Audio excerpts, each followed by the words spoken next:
Namaste all, and welcome to our continuing series on the life divine with our beloved Ranga. We are in the chapter, The Philosophy of Rebirth, page 775, and we are going over that paragraph very carefully.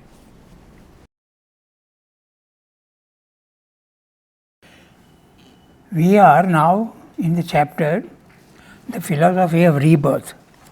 And I would like to tell everybody who is listening that these chapters on rebirth in the life divine are quite difficult to understand because there is logic and you have to follow the logic very carefully. But there is another place where they have discussed the problem of rebirth, and that's in volume 13. 1-3, and on pages 259 to 443, in other words 184 pages, he has dealt with this question in a more comprehensive manner, and also it is easier to understand. Okay, so those who are interested, they can go to this CWSA volume 13, The Problem of Rebirth, about 200 pages, but it is much clearer there than it is here. Here the logic is a little difficult to follow. Okay. Now, I am reading to you the summary of what he has said earlier, because you have to follow his stream of logic. If you don't follow the stream of logic and suddenly we start reading, it will not make much sense. Okay, so now in the previous paragraph, I said that he has given two. I'll read the summary. Next, we may assume reasonably enough that when there is a development of personality, we see clearly various stages of development in men. Some people are developed, some people are not developed, some people are highly developed. So Swami is saying, when you see that there is a certain development of certain, it is very possible that there has been a previous development and there is a series of increasing development. That development implies a previous evolution. Okay. This development could have occurred in two ways. The preparation of personality in previous lives. Note the word personality. When he says personality, he means your outer nature of body, life and mind. Keep this in mind and don't get confused.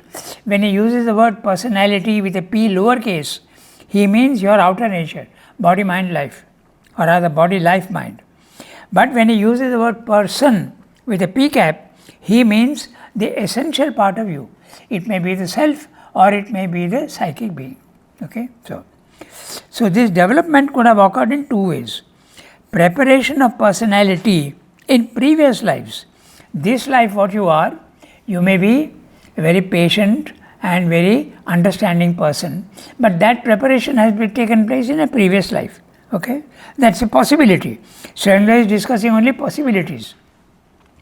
Or if the development is in the body, life and mind complex through heredity, then the soul is entering into a ready-made body, mind, life entity and has nothing to do with the mortal temporary element. In other words, the soul cannot be affected by the life and activities of the outer body, mind, life. So these are the two possibilities. So the soul, which is a spiritual entity, not an artificially created, constructed one as in the Christian theory. God creates a soul, but in this theory that we are discussing, it's a spiritual entity which has always existed, not an artificially created one as in the Christian theory. It must be immortal and eternal, and that is without beginning or end. So, if so, there must be a changeless entity, or it could be a person or Purusha developing and growing by repeated incarnation in physical lives. This brings us to rebirth. So, there is a possibility of rebirth. So, now, We are going to read what he is going to say today. Okay, so note interestingly that he is just exploring and seeing what are the possibilities. There are many theories, he will refer to them one by one, but he is now examining. He began the whole chapter by saying that birth is a mystery and death also is a mystery. We don't know from where this birth is coming and how it is coming and who is coming. We know nothing about all that. Neither will we know after death what's going to happen. Is it disappearing, or is it going somewhere else, or is it going to take birth again? And who is this who is dying and getting birth again? All these questions are a mystery. Okay, so he is exploring and he says it's possible that the present personality has been developed by previous life. And if so, then the soul is immortal. Now, this is a theory he is examining. Therefore, he is saying now, but the immortality or eternity of the soul does not at once impose itself. It is not a necessary hypothesis. We have taken the hypothesis, now we have to see whether it is not so, whether this soul is not eternal. Okay, that's what he is going to say. Even if we reject the explanation of all things by eternal matter. Matter is eternal and is going on, but the soul may not be eternal. For we have also the hypothesis. Note the word hypothesis. He is going on examining all the possibilities. He is not telling you something definite. Okay? For we have also the hypothesis of a creation of a temporary or apparent soul by some power of the original unity from which all things began, by which they live and into which they cease. Now let's look at that sentence carefully. I told you it is difficult, it is not very easy. For we have also the hypothesis of a creation of a temporary or apparent soul by some power of the original unity. What is this original unity? It could be the superconscient or it could be the inconscient matter. That's a materialistic theory. Matter is creating a body, and in this body there are certain psychological characteristics. Soul question there doesn't arise. So this is one possibility, that matter is producing a body and the question of soul is not there. But I was not too clear on his statement about heredity. Yeah, that's the heredity is supplying the psychological traits. The body-mind life is being born from physical life, but the life and mind also planes are there, and it is the heredity is coming from the parents. So the psychological traits are given by the parents. Even the physical traits sometimes are given by the parents. Your height, your weight, your constitution, all that comes from the heredity. Your nature? Pardon? Your nature? Nature is giving you the body-mind life. No, your nature, does it come from the parents? He's going to discuss all these one by one, okay? We have to see that. For we have the hypothesis of a creation of a temporary or apparent soul by some power of the original unity. So original unity, either the superconscient or the inconscient, from which all things begin, okay? By which they live and into which they cease. This is the materialistic theory. On one side, we can erect upon the foundation of certain modern ideas or discoveries the theory of a cosmic inconscient creating a temporary soul, a consciousness which after a brief play is extinguished and goes back into the inconscient. Okay? We'll identify all this what he is saying when I come to the summary. Okay. So what he is saying here, there is a inconscient, cosmic inconscient, which is creating a temporary soul. Now when he is talking about temporary soul, he is not talking of the spiritual soul.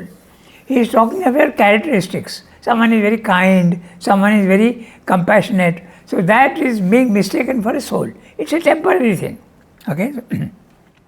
A consciousness which after a brief play is extinguished and goes back into the inconscient. What is this brief play? the span of one life. That's a brief. And why is he calling it brief? If you live for 100 years, is it brief? Compared to eternity, it is very brief. So that's what he means by brief play. Okay, is extinguished and goes back into the inconscient. Another theory, or there may be an eternal becoming. So in the first theory, there is a soul. The soul is not eternal. It is created in one body, and when the body dissolves, that soul also dissolves and goes away. Or the second one, or there may be an eternal becoming. This is a materialistic theory also, that there is a constant becoming. The becoming is the opposite of being. The being is something static, and the becoming is the constant movement in the physical world. Okay?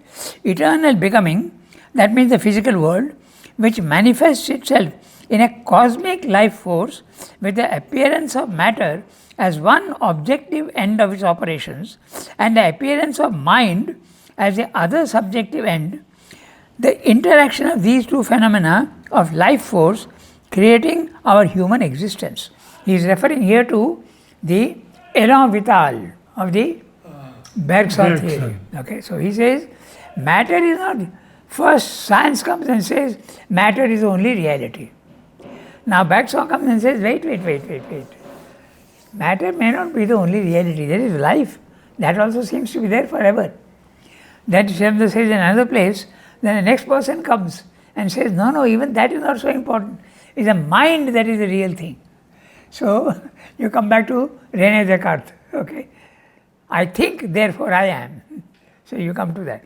So then finally he says in the Thoughts and Aphorisms, neither is the body the real thing, neither is the life the real thing, neither is the mind the real thing. The real thing is the soul. Okay, so this is now he is discussing only the theories. So second theory he is talking about.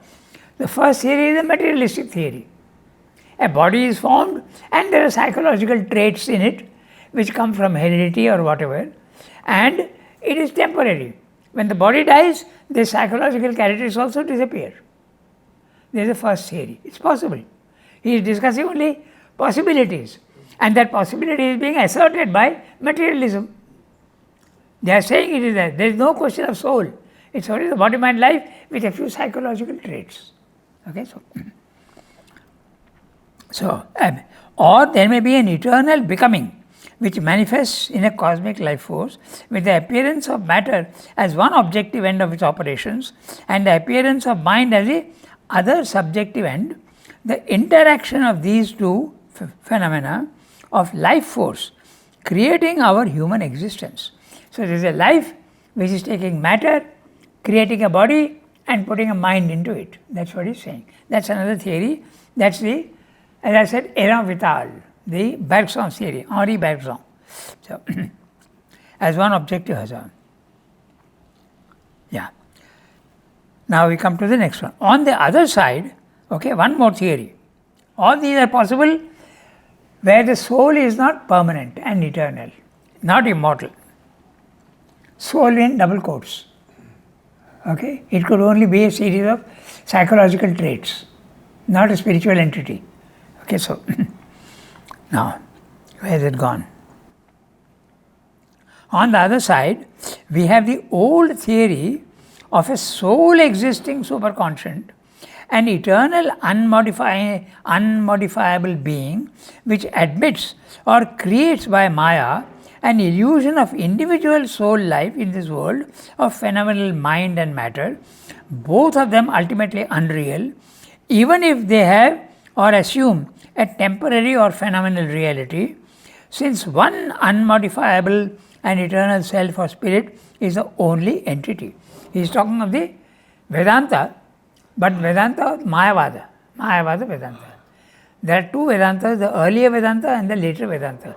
So he is talking here of the later Vedanta Mayavada, which is very often attributed to Shankara, but which is a misinterpretation. Because Shankara used the words and the words are misinterpreted, Shankara said the Brahman is the only reality and the world is Maya, it is illusion. So that is misinterpreted. Brahma Satyam Jagan Mithya. The Brahma is the only reality and the world is a falsehood. But that is being misinterpreted. He doesn't mean to say that the world is false. He says that the perception of your perception of the world is false. That's what he means. But that has been misinterpreted. Okay? He is not saying that the world is false. So, so this is the theory of the Mayavada. There is a reality which is Brahman, and it is creating a world which is not real. It's an illusion. This you can very clearly think of it yourself. It's a very interesting thing. And usually in Vedanta, the image of the mirror is given. The mirror is the reality. The reflection in it seems to be real, but there is no real reflection. So a more modern simile would be the cinema. Yeah, the cinema screen. As I've said earlier also, the blank screen. In the playground we have a screen with measurable dimensions. But imagine a screen which has no dimensions at all. Okay? Absolutely. That's the substratum on which the images are being thrown. And when you are seeing the images and it's a continuous story of 2.5 hours, oh, it is so real. This is what you are perceiving of the world and you think it is real. But when the story ends, all that I have been seeing is unreal. So when does the story end for you? When you go to Brahman and you realize that the world is not real. The only reality is the screen, which is featureless. No color, no shape, no. Our screen is white and it's also tangible. But this screen of the Brahman is not tangible, infinite, colorless. Okay? So when you go there, you realize that the images being thrown on it are all temporary or false. Okay? Depends on what you mean by reality. If by reality you mean something that exists and disappears, then that is your definition of unreality. There are two ways of describing reality. One is it is eternally real. The other is temporarily real. That is Shankara's theory. The world is temporarily real. But Mayavada says even that is not reality. There are many grades of Mayavada. Okay, so we come to that. Unmodified self is the only entity. Or we have the Buddhistic theory. So this is the fourth one. Or we have the Buddhistic theory of a nihil or nirvana, and somehow imposed upon that an eternal action or energy of successive becoming, karma. For to understand this, you can also use the same image of the blank screen, which is a nirvana. Okay, so and images are being thrown on it. Successive becoming, karma, which creates the illusion of a persistent self or soul by constant continuity of associations, ideas, memories, sensations, images.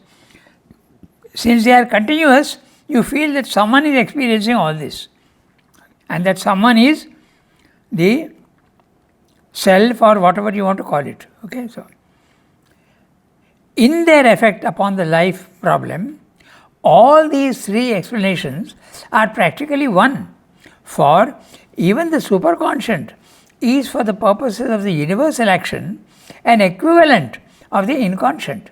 So Srila is saying something very interesting. He is saying there is a parallelism between the Mayavada theory and the materialistic theory. Both are saying that something is created and it's not real. This Mayavada is saying something is created, but there is a reality which is superconscient. And it is creating an unreality. That's a Mayavada theory. What is science saying? Science is saying the inconscient is the only reality, and it is producing something which is temporary, unreal. So there is a parallelism between the spiritual theory of Mayavada and the materialistic theory. They all amount to the same thing. That's what Srila is saying. Okay, so in their effect upon life problem, all these three explanations are practically one, for even the superconscient is, for the purposes of the universal action, an equivalent of the inconscient. It can be aware only of its own unmodifiable self-existence. the creation of a world of individual beings by Maya is an imposition on this self-existence. The Sanskrit word used for imposition, adhyaropa. It's an image thrown on the cinema screen, and you take that for a reality. Okay, so it's an imposition on this self-existence. It takes place, perhaps, in a sort of self-absorbed sleep of consciousness. Sushupti. Okay. Sushupti is when the consciousness is asleep and out there. Out of which yet all active consciousness and modification of phenomenal becoming emerge. Just as in the modern theory, our consciousness is an impermanent development out of the inconscient. To understand this, you can also think of the stability of the inconscient producing a movement which is temporary. Okay. Or you can think of the superconscient which is stable and creating something which is constantly moving. So this is very similar to understand this even better, you can take the image of the glacier and the river. It's a glacier which is static or seems to be static. It moves only maybe half a meter in 2 years or 3 years. It is static, but it's producing the river which is coming out. Okay. So the superconscient or the inconscient is creating movement, itself being static. So this is what Shabda is saying. Okay. So there is no question of soul. He first discussed the idea of soul, then eternal. Now he is examining the theories which say soul is not necessary. There is no soul. It's not, even if there is a soul, it's not eternal, it's not immortal. Okay, so in all three theories, the apparent soul, there you are, see, the apparent soul. Apparent soul, yeah. Okay, the apparent soul or spiritual individuality of the creature is not immortal in the sense of eternity, but has a beginning and an end in time. Is a creation by Maya or by the nature force or cosmic action out of the inconscient or superconscient, and is therefore impermanent in its existence. In all three, rebirth is either unnecessary or else illusory. It is either the prolongation by repetition of an illusion, or it's an additional revolving wheel among the many wheels of the complex machinery of the becoming, or it is excluded since a single birth is all that can be asked for by a conscious being, fortuitously engendered as part of an inconscient creation. So, there is only one single birth. There is nothing, there is no rebirth, no question. So, I read the summary and then we will go to the next para. So, here Swami is saying, but immortality does not necessarily impose itself. It's possible that there are other theories where the soul is not immortal, or even the soul may not even exist. Okay. But immortality does not necessarily impose itself, even if we reject materialism. There can be other theories that account for an apparent soul without immortality. These theories all affirm the birth of a temporary soul from a cosmic vast, and again its extinction into its origin. One modern idea, Elan Vital of Bergson, would be the basis of such a theory. There is a universal life force which bases itself on matter as the objective end and creates mind as the subjective end, and the interaction of the two creates our human existence. Another theory, Mayavada, affirms the superconscient as a sole reality which creates by its power of Maya an illusion of phenomenal reality that we discussed just now. The glacier is permanent, the river is impermanent. It is going on, moving, and you can't say one point in the river, next moment it is not there. So that's unreality. Illusion. Now, so Mayavada affirms the superconscious soul reality, which creates by its power of Maya an illusion of phenomenal reality, in which individual soul life is a temporary episode, which turns out finally to be an unreality. When you go to the Brahman, you see that there is nothing here. In this theory, the ego is taken as a soul. And when the ego disappears, you think there is no soul. The ego is that which is your fictitious personality. You identify yourself with your ego. But when you go to this Brahman consciousness, there is no ego. But the true individuality is there, but because it is featureless and infinite, there is no person. There is no person with a form. Okay? So,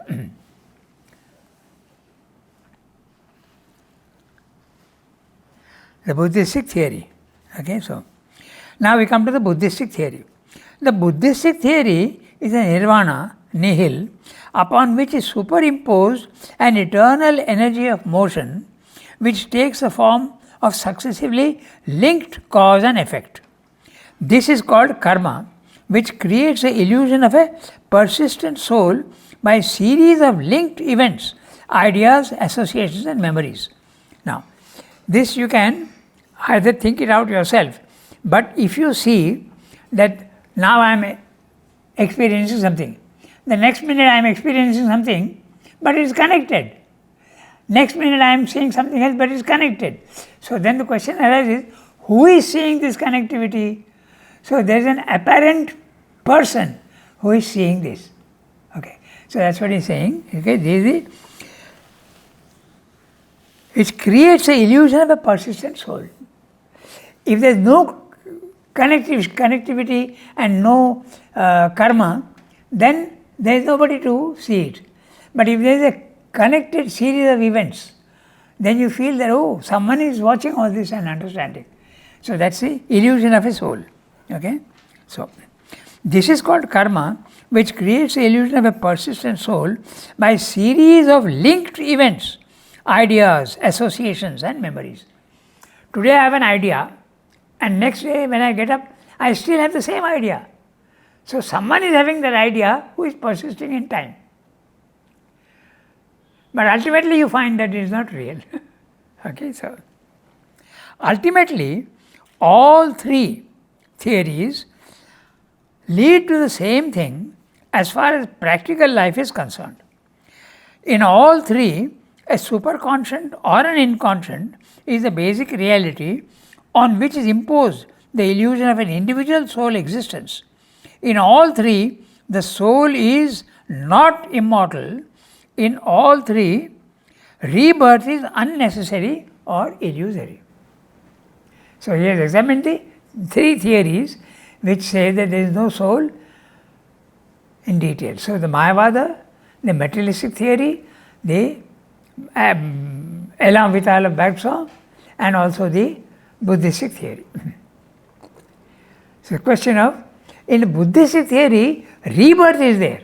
In the other ones, rebirth may not be necessary. It's not necessary. Okay, so now we go to the next para. In these views, the views that we have seen just now, where the soul is not immortal, whether we suppose the one eternal existence to be a vital becoming, okay, vital becoming, elam vital, or an immutable and unmodifiable spiritual being, or a nameless and formless non-being, okay, so this is the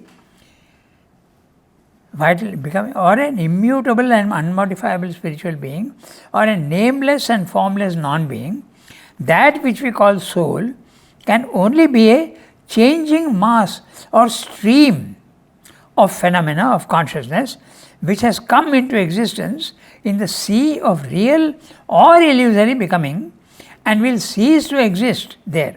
Now, simply saying in a sea of real or illusory, he is referring to the Shankara theory also again. So, Shankara admits that the world is real. Mayavada does not admit the world to be real. It's an illusion. But Shankara says it seems to be an illusion, but there is a temporary reality. There is a permanent reality and there is a temporal reality.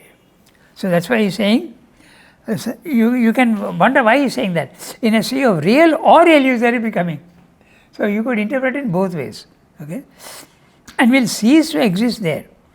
Or it may be, it's a temporary spiritual substratum, a conscious reflection of the superconscious eternal, which by its presence supports the mass of phenomena. It is not eternal, and its only immortality is a greater or less continuity in the becoming. So this is a Buddhistic theory. It is not a real and always existent person. Now, existent person, it is not. Now, when he says existent person, he is meaning the permanent soul. Existent person, PCAP. Okay?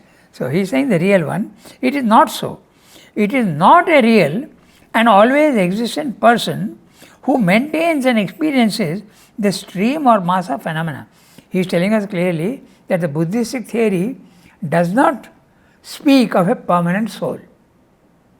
Okay? In fact, in Buddhism there is no soul. There is no soul. There is only a stream of happenings. Karma is there. Karma is there but no soul, in theory. Mass of phenomena. That which supports them, that which really and always exists, is either the one eternal becoming is the world which always exists in movement, the movement exists forever, or the one eternal and impersonal being, or a continual stream of energy in its workings. So he has used three words: eternal becoming, impersonal being, or continual stream. So when he is talking of the eternal becoming, he is referring to the Ella Vitala Bergson. Then when you come to the impersonal being, he is talking of Mayavada. Or the continual stream of energy, he is talking of Buddhism. Okay, so in its workings. For a theory of this kind is not indispensable that a psychic entity always the same should persist and assume body after body, form after form, until it is dissolved at last by some process annulling altogether the original impetus which created this cycle. So he is saying that it is not necessary at all for a soul. Okay? It's a temporary phenomena in all the three. It is quite possible that as each form is developed, each form, each body, a consciousness develops corresponding to that form, and as the form dissolves, the corresponding consciousness dissolves with it. So, in the physical world we see matter, we see life, and there is mind. So, when a body is formed with matter, life enters into it and mind also enters into it, and that seems to be the characteristics. You can call it a temporary soul. But when the body dies, that also dies. It's possible. It's a theory which seems to correspond to these three theories that we have discussed just now. Okay, so, or as the body is gathered out of the general elements of matter and begins its life with birth and ends with death, so the consciousness may be developed out of the general elements of mind and equally begin with birth and end with death. So he is saying something very interesting. He is saying there is a body which is formed from matter, then life and mind are giving it psychological characteristics. Okay? So you can call that a soul if you want. Okay? But when the body dies, your body goes back into matter, your life goes back into the universal prana from where it came, and your mind also goes back into the mind plane of consciousness. So nothing of you individually remains. Okay. He is not talking of the persistence of the vital being or the mental being, because this is not the place for it. But the vital being need not dissolve and go back. Then you have the phenomenon of ghosts.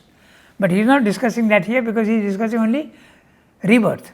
The mind also Sometimes the mind is very intelligent mind, has a strong formation. It need not dissolve. It lasts for a long time and enters into other minds to try and realize its own ideas. Now, there's one thing that always interested me. When Mother said that he saw his hands manifested in this other violinist. That's Now, that's the body. yeah, that's right. It's the vital force which is entering into the body. Oh, it's the vital. Yeah, because the person who has died doesn't have a physical body. Doesn't have a. So it's a subtle body which is entering Okay. into mother's hands Got it. and playing.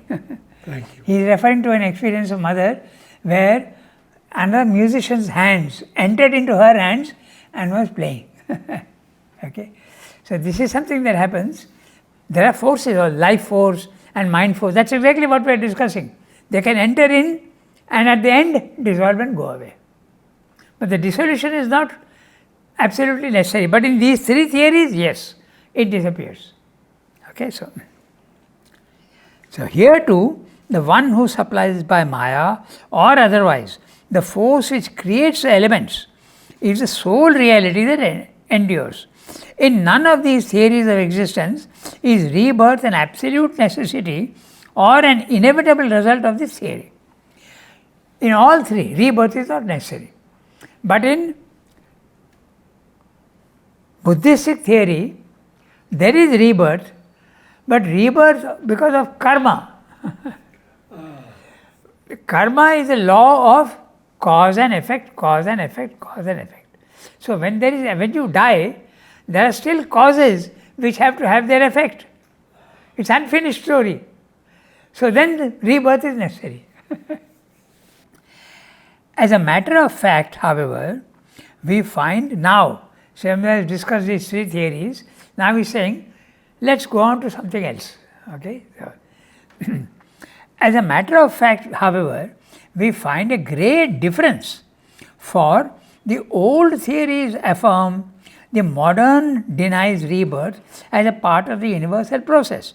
But there are old theories which say that rebirth is a fact. Okay? Vedanta, definitely Vedanta is there, okay, which says that. That's what it means by the old theories. Okay. Modern thought starts from the physical body as the basis of our existence and recognizes the reality of no other world except this material universe. What it sees here is a mental consciousness associated with the life of the body, giving in its birth no sign of previous individual existence and leaving in its end no sign of subsequent individual existence. What was before birth is the material energy with its seed of life, or at best an energy of life force which persists in the seed, transmitted by the parents and gives by its mysterious infusion of past developments into that trifling vehicle, in the body, okay, a particular mental and physical stamp to the new individual mind and body thus strangely created. What remains after death is the same material energy or life force persisting in the seed, transmitted to the children and active for the further development of the mental and physical life carried with it. Nothing is left of us except what we so transmit to others, or what the energy which shaped the individual by its pre-existent and its surrounding action, by birth and by environment, may take as the result of his life and works into its subsequent action. Whatever may help by chance or by physical law to build the mental and vital constituents and environment of other individuals, that alone can have any survival. He is discussing the physical theory. Behind both the mental and physical phenomena, there is perhaps a universal life of which we are individualized, evolutionary and phenomenal becomings. Note the word perhaps. So he is feeling his way through. Okay, so he is not asserting anything. This universal life creates a real world and real beings, but a conscious personality in these things is not, or at least it need not be the sign or the shape of consciousness of an eternal, nor even of a persistent soul or supraphysical person. There is nothing in this formula of existence compelling us to believe in a psychic entity that outlasts the death of the body. There is here no reason and little room for the admission of rebirth as a part of this scheme of things. He has repeated what he is saying, but I will read the summary here. Okay. However, I am reading the summary. However, we see that there is a great difference between the old religious spiritual views which affirm rebirth as a fact and the modern views that deny it. The modern materialistic view sees only the physical world as real. It admits mental reality which springs from life, which again sprouts mysteriously from matter itself. In the individual, a mental conscious entity born with body gives no sign of previous existence. We don't know what happened. Suddenly a body comes in. And in dying, leaves no trace of the physical existence of the individual. The common element before birth and after death is the hereditary gene structure of the life force passed on from parent to offspring in a continuous unbroken stream. That is all that persists. There is no persistence of the particular individual in this linked serial chain. Now that's very interesting what he is saying. He is saying that the hereditary element is persistent from parent to child, and the child again is a parent, and that goes on. That's the only line. He has discussed this I mentioned to you in volume 13. Yeah, and he has discussed this. There is a continuous lines of karma. It's very interesting, the whole theory, but that's another subject altogether. Okay, so in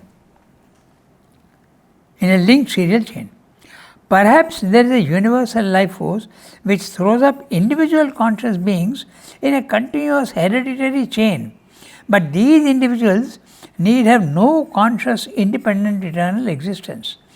There is no need of an eternal person or a psychic being that lasts before birth and after death. Again, rebirth has no place in this view. So, it's very interesting, actually we just mentioned that a little bit. He is saying that the hereditary element, okay, so from parent to child, that is surviving, the hereditary element is surviving. So there is a line of karma. Okay, so not only is a soul in the spiritual theory evolving from what it was, slowly going up, but there are also lines of karma which are interesting. Impersonal element which is developing, and different individuals contribute to it. But the line, that is the only one that exists. Was that easy to see in your life with your family? Was that easy to see? That hereditary aspect of your family to you? Yes, that's right. Was it easy for you to see that? Well, not for me. Maybe you can see certain elements which are common, yes. Yes, certain elements, no question. There is heredity, and there is also what is called atavism. Atavism is the heredity is your parents are giving you certain characteristics. Yes. But sometimes the characteristics are coming from grandparents. So, like they have studied in genetics. I think there was this Russian scientist who experimented with rats, and he saw that from previous generations, sometimes the characteristics are transferred to not the next generation, but next generation. So that lasts. Very interesting. So we will see you again on Saturday. But what if it were found? Now Simja is going to discuss. But what if it were found? Yes. Yeah. Page 778.